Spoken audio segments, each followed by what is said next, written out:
Hi friends, நான் சரண்யா. இன்றைக்கி எனக்கு ரொம்ப தலைவலி.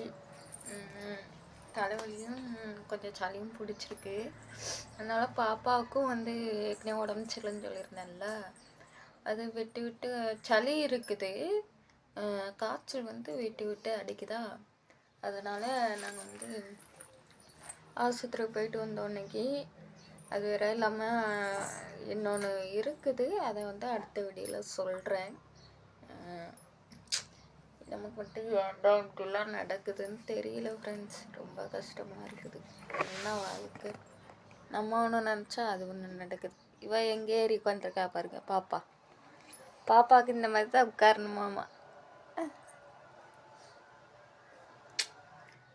ஆனால் என்ன மாதிரி யாருமே இருக்க மாட்டாங்க. நான் உண்மையாலுமே நான் அப்படி நினைக்கிறேன். என்ன மாதிரி யாருமே கஷ்டப்பட்டிருக்க மாட்டாங்கன்னு தான் சொல்லணும். ஏன்னா நான் அந்த அளவுக்கு நான் இன்னைக்கு சீரியஸாக சொல்கிறேன்னு, சீரியஸாக அனுபவித்தேன் இன்னைக்கு. அந்த மாதிரி நான் அனுபவித்தேன். அதை அடுத்த வீடியோவில் நீங்கள் என்னங்கிறத தெரிஞ்சுக்குவீங்க. சரி, இந்த வீடியோவில் ஆஸ்பத்திரி போனது, அங்கே பாப்பாவுக்கு டானிக்கர் எல்லாமே எழுதி கொடுத்தது என்னென்னு இந்த வீடியோவில் பார்த்துட்டு, இந்த வீடியோ பிடிச்சிருந்தா லைக் பண்ணுங்கள், அப்புறம் எங்களுக்கு சப்போர்ட் பண்ணுங்கள், கமெண்ட் பண்ண மறந்துடாதீங்க. பாய். வாங்க வீடியோஸ்க்கு போகலாம். இதான் குழந்தைங்களுக்கு பார்க்குற இது, அது கிடையாது. இது நான் உட்காந்துருந்தேன்ல, அந்த இடம் தான். பார்த்தாச்சு பாப்பாவுக்கு. இந்த இது கொடுத்துருக்காங்க,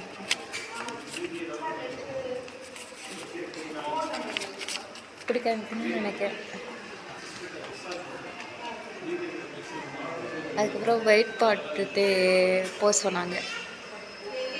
அதுக்கப்புறம் அம்மா உணவகத்துக்கு ஆஸ்பத்திரியில் பார்த்தாச்சு. அம்மா உணவகத்தில் பாப்பாவுக்கும் எனக்கும் தோசை வாங்கி பாப்பா சாப்பிட்டுட்ருக்கா பாருங்க.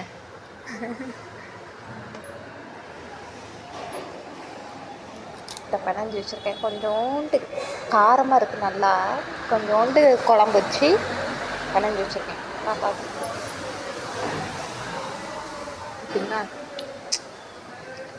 சரி, சாப்பிட்டு முடிச்சுட்டு அதுக்கப்புறம் வீட்டுக்கு கிளம்பி போக வேண்டியதான்.